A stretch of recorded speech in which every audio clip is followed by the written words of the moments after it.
ओम नाम की जो ध्वनि है, इसके भीतर एक अलौकिक ऊर्जा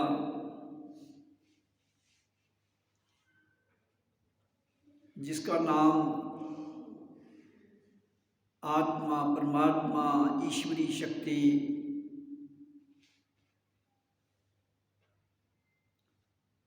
कहते हैं, उसका अनुभव किया जा सकता है अगर अपने जीवन के रहते हुए हम रोज इस ध्वनि का उच्चारण करें तो। और फिर एक ऐसे महापुरुष की देखरेख में जिसने इसकी यात्रा तय भी की हो, क्योंकि रास्ता सरल है और जटिल भी है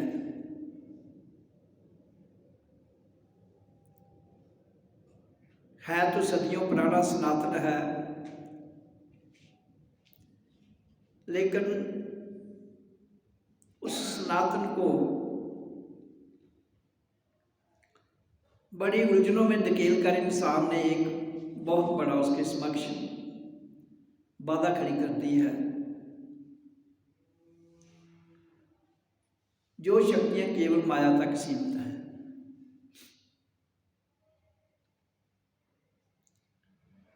इसलिए इस लौकिक ऊर्जा को जानने के लिए, महसूस करने के लिए हमें ओम नाम की ध्वनि का उच्चारण करना है। और उच्चारण करने के बाद जैसे ही हम शांत बैठते हैं तो इसकी जो वाइब्रेशन है वो वातावरण में अपना एक मार्ग बनाते हुए आकाश की ओर चली जाती है।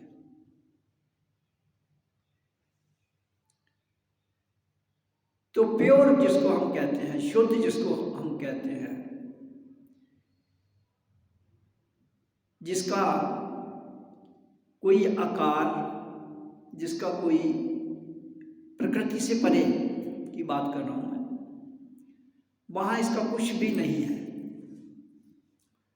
एक शून्य ऊर्जा है, लेकिन प्रकृति में जैसे ही वो एंटर करती है, उसका रंग, रूप, गंध, चरित्र और ज्ञान ऑटोमेटिक प्रकृति में उसके भीतर आ जाता है।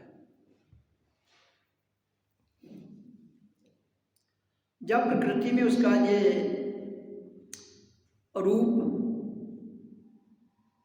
जिसको भी तुम मानोगे,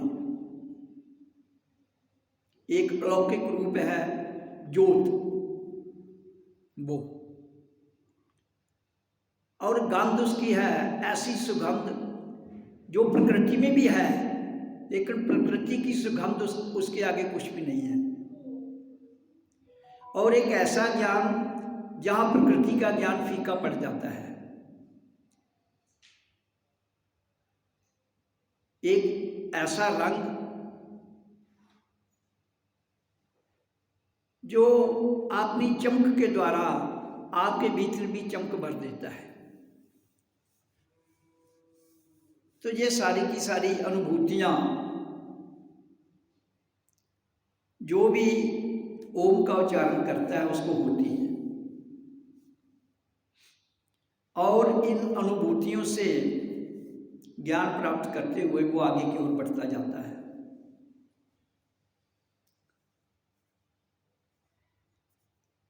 जहां मैं आपको एक छोटा सा उदाहरण देता हूं। पृथ्वी पर पानी जो भी है, कहां कभी हो, बिल्कुल प्योर नहीं होता है। और जैसे ही वही पानी पृथ्वी से सूरज की गर्मी के द्वारा एक खास तापमान पर वेपोरेट होके आकाश में चला जाता है, और फिर वहां से दोबारा जब धरती पर बरसता है तो वो जो जल है बिल्कुल शुद्ध होता है, और धरती पर आने के बाद फिर वो मिक्स हो जाता है। इसी तरह से जो अलौकिक ऊर्जा है हमारे भीतर, वो बिल्कुल प्योर है। आकाश से आई तो प्योर, धरती पर आई तो यहाँ पृथ्वी, जल, अग्नि, वायु, आकाश, 5 तत्व में उसकी सत्ता जो थी वो विभिन्न विभिन्न रूपों में अंकित हो गई।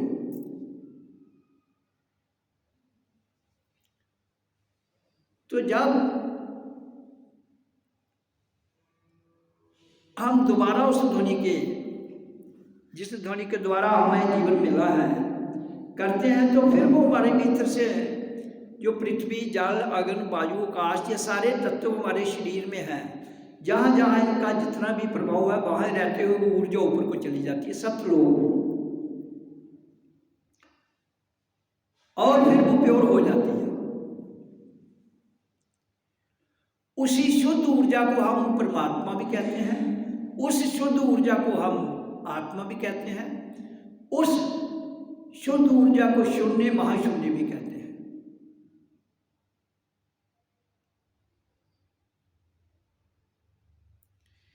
और उस शुद्ध ऊर्जा पर संसार में कितना उसका व्याख्यान किया गया संतों ने, महापुरुषों ने, तो उनके द्वारा किया हुआ जो व्याख्यान है वो आपके लिए एक ज्ञान मार्ग तो है, लेकिन प्रैक्टिकल नहीं है। तो प्रत्यक्ष में आपको उसका उच्चारण करना पड़ेगा, तब आप उस ज्ञान को प्रत्यक्ष में जान पाएंगे।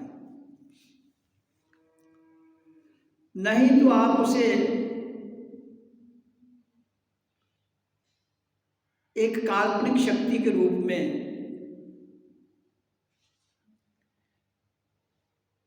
अपने भीतर समावेश करते हुए वहां तक ही फंस जाएंगे।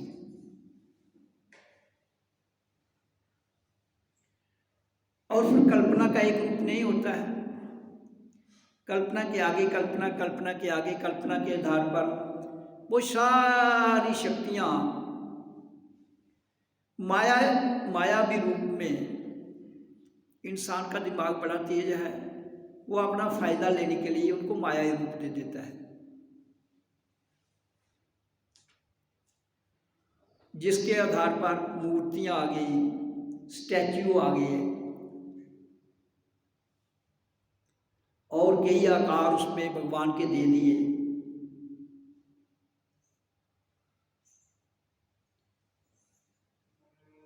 तो फिर वही आकार जो है वो इंसान के मस्तिष्क पर छा जाते हैं, और उन्हीं आकारों में से जिसको इंसान मानता है वही आकार उसके सामने प्रकट हो जाता है।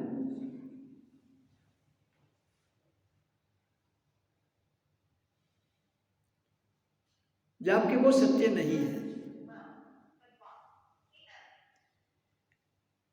और फिर जो काल्पनिक शक्तियां उसने अपने भीतर, उनका स्थान इतना पक्का कर लिया है कि उनको छोड़ नहीं सकता है। और फिर सारे लोग इसकी नकल करते हुए एक ऐसी मिलावट वाली ऊर्जा में अपने आप को स्थापित कर लेते हैं कि उसी को सत्य मानना शुरू कर देते हैं।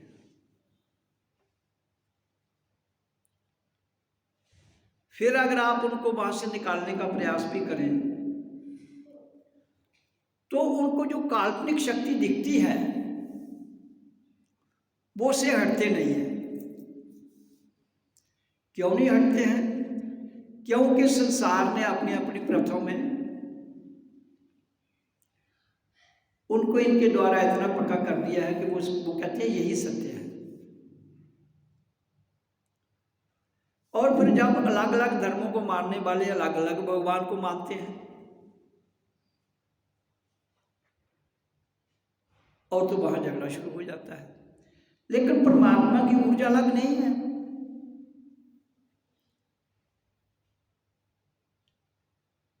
वो तो एक ही ऊर्जा है, उसका रंग रूप गंध सुगंध एक ही, सबके भीतर एक ही प्रकार की है। लेकिन भगवान के इनको अलग अलग रूप जब दिखते हैं तो वो सत्य नहीं है। इसलिए मेरा सत्संग वाणी में कहने का सबसे बड़ा जो अर्थ है, सत्यता है, हम उस काल्पनिक शक्तियों से आगे आए, और काल्पनिक शक्ति से तभी आगे आ पाएंगे जब हम ध्यान में जाएंगे। और ध्यान में जो हमें काल्पनिक शक्तियाँ दिखती है उनको छोड़ते हुए आगे उसके भी एक ज्योति स्वरूप है वो हमें दिखे। लेकिन उसमें हमें मान्यताओं को छोड़ना पड़ेगा। जब डटकर भजन करेंगे तो मान्यताएं छूट जाएंगी, जब पूरी लगन से भजन करेंगे तो प्रथाएं भी छूट जाएंगी। जब अपनी पूरी शिद्दत से हम अपने आप से जुड़ेंगे तो सत्य की समझ भी आ जाएगी।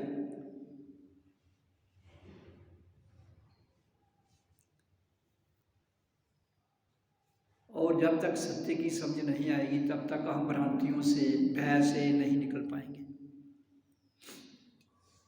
संसार भय और भ्रांतियों से भरा हुआ है। जबकि भय और भ्रांतियां इंसान के अपने दिमाग बुद्धि मन का खेल है। सत्य इसके पीछे कुछ भी नहीं। लेकिन हम अपने द्वारा घड़े हुए भगवान, अपने द्वारा निर्मित किए हुए तथाकथित पखंड को छोड़ नहीं पाते हैं। तो इसलिए जब हम मुझको छोड़ नहीं पाएंगे तो सत्य को नहीं जान पाएंगे। अगर मान लो हजारों में से कोई 2-4 लोग इस सत्य को जान भी लें तो उसका प्रभाव कितना ही होगा, और जिन पर प्रभाव होगा वो भी उनकी कही हुई बात पर पूर्णता नहीं उतरेंगे। तो अल्टीमेट क्या होगा, फिर वही जैसे मैंने कहा कि ऊपर का जल जो है वो प्योर होता है, वो सदैव प्योर नहीं रहता है। पृथ्वी पर आते ही उसमें मिश्रण हो जाता है। इसी तरह से अलौकिक ऊर्जा भी जैसे ही हमारे शरीर में एंटर करती है तो उस पर पृथ्वी जल अग्नि वायु आकाश का प्रभाव रहता है। तो उसके लिए हमारे पास ध्यान की पद्धति है, समाधि की पद्धति है, एकाग्रता की पद्धति है, जिसके लिए हम सत्संग में सबको बताते हैं कि उच्चारण करो फिर ध्यान में बैठो। ध्यान किसी आकार का नहीं लगाना है, ध्यान अपनी भ्रिकुटी में रखना है। और भ्रिकुटी में जब देखोगे तो शुरू में अंधेरा दिखेगा आपको, और जब आप धीरे धीरे अंधेरा जो है वो हटता जाएगा, और जब अंधेरा हटेगा तो उस अंधेरे की स्थान पर एक ज्योत प्रकट होगी, और वो ज्योत आपको आकर्षित करेगी, उसमें आपका ध्यान लगेगा।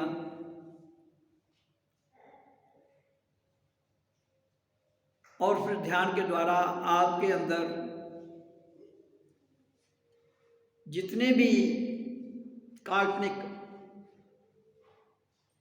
प्रथाएं, मान्यताएं और जहाँ के गढ़े हुए भगवान वो आपकी कल्पना से हट जाएंगे। और जब वो आपकी कल्पना से हट जाएंगे तो आपका जो रुझान है जीवन का, आपकी जो सोच है, आपके अंदर जो जहाँ संसार का सिस्टम है वो धीरे धीरे छट जाएगा और आप अपने आप को एक ऐसे अलौकिक रूप में अनुभव करोगे। फिर आपको समझ आ जाएगी कि जिस भगवान परमात्मा की हम तलाश कर रहे थे वो तो हमारे भीतर ही बैठा हुआ है, हमसे अलग नहीं है। हम अपने आप को जगा नहीं पाए तो उसके कारण ना देख पाए, ना अनुभूति कर पाए, तो वो कसूर जहाँ के सिस्टम का हो सकता है, आपका हो सकता है, उस परमात्मा का नहीं जो 24 घंटे हमारे भीतर एक ज्योति स्वरूप में चमक रहा है। अगर किसी को नहीं दिखता है तो उसके ऊपर संसार के सिस्टम का जो प्रभाव है बहुत ज़्यादा है और ज़्यादा प्रभाव होगा तो फिर ज़्यादा मैल होगी और फिर उस मैल के कारण वो ज्योत जो है पृथ्वी, जल, अग्नि, वायु, आकाश से ढकी जाती है।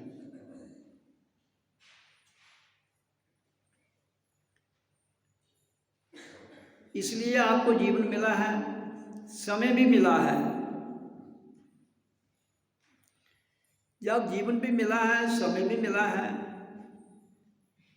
फिर आपको जीवन और मृत्यु के बीच में जितना भी समय है वो पूर्ण रूप से सार्थक दिशा में ही लगाना चाहिए। पृथ्वी तो एक कर्म भूमि है, कर्म तो करना है, लेकिन अपने कर्म के साथ साथ जिसके लिए हम आए हैं, मैं कौन हूँ, कहाँ से आया हूँ, किस लिए आई हूँ, कहाँ से आई हूँ, कौन हूँ, ये जानना जरूरी है। अगर हम इसको ना जान पाए तो फिर हमारा सफ़र जो है वो अधूरे का अधूरा ही रह जाएगा और हम उस ज्योत को और अनहद नाद ध्वनि को अपने भीतर अनुभूति नहीं कर पाएंगे।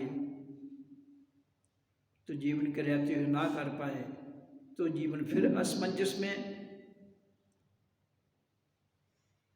गुजर जाएगा और उसी असमंजस भाव को लेकर इंसान संसार छोड़ देता है, फिर दोबारा उसी असमंजस भाव में आ जाता है, फिर जहाँ का वही सिस्टम शुरू हो जाता है।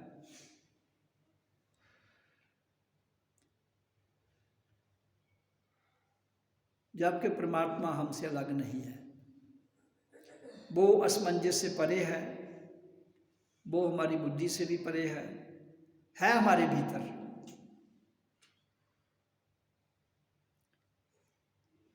इसलिए उसे जानने के लिए, उसे अनुभूत करने के लिए, उसको अनुभव करने के लिए, उसका रंग रूप सुगंध गंध महसूस करने के लिए हमें अपने भीतर ही तलाश करनी होगी, बाहर नहीं।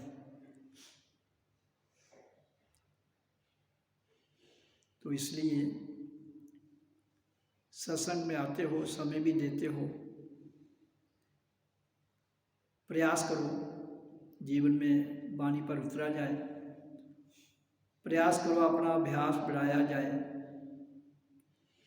प्रयास करो, जीवन बारंबार नहीं मिलता है, जो मिला है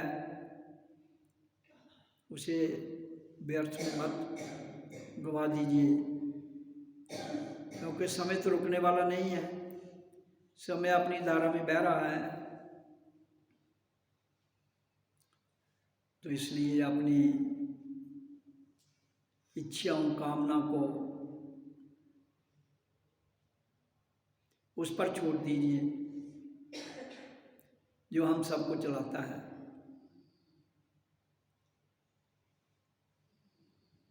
और जब उस पर छोड़ देते हैं तो हमारे काम रुकते नहीं हैं, जिसके हम काबिल होते हैं, योग्य होते हैं, वो हो जाते हैं। तो लेकिन जब हम अपनी बुद्धि दिमाग लगाते हैं तो वो तो इन चीज़ों से परे है। कहता फिर तुम्हारा दिमाग तुम जानो, तुम्हारी बुद्धि है तुम जानो, ये तुम्हारा विषय है तुम जानो, हमारा विषय नहीं है। इसलिए जीवन मिला है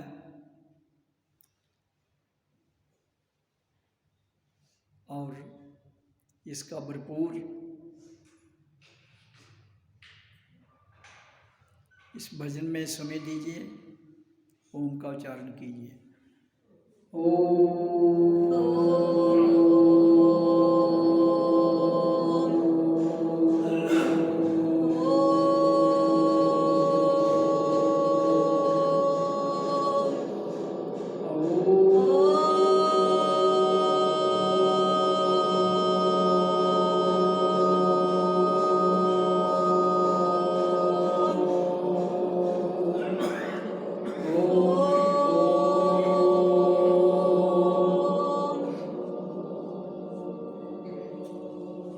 बाकी इस ध्वनि का किसी धर्म, जात पात, नर नारी से कोई लेन देन नहीं है। हर मानव जिसने धरती पर जन्म लिया है वो करे तो इसका परिणाम उसके समक्ष जरूर आता है। ओम ओम ओम।